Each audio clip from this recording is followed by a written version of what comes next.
cerita.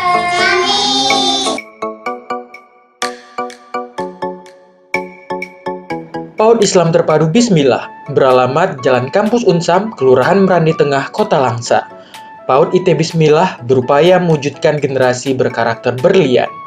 Berlian singkatan dari bercerita, peduli, dan kajian, yang terbukti menjadi solusi dalam masalah karakter yang dihadapi anak usia dini. PAUD IT Bismillah mempunyai visi, yaitu mewujudkan generasi yang sehat, cerdas, soleh, dan ceria, serta beberapa misi, yaitu mengasuh peserta didik dengan memperhatikan pola hidup sehat yang mendukung tumbuh kembangnya. 2. Mendidik para siswa berlandaskan iman dan takwa terhadap Allah Subhanahu wa Ta'ala.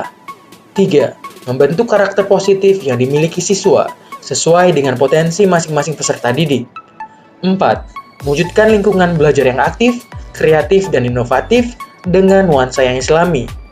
Solusi yang ditawarkan dalam mengelola PAUD mewujudkan generasi berkarakter berlian.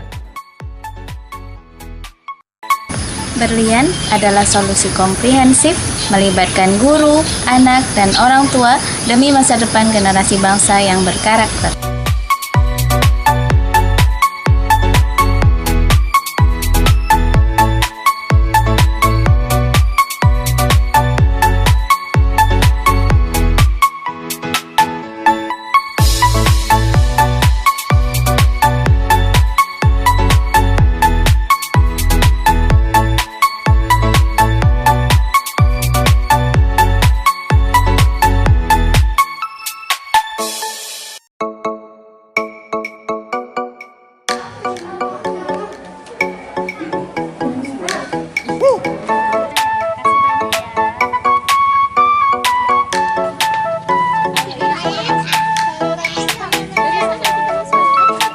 Dalam surat Al-Baqarah ayat 148, berlomba-lombalah dalam kebaikan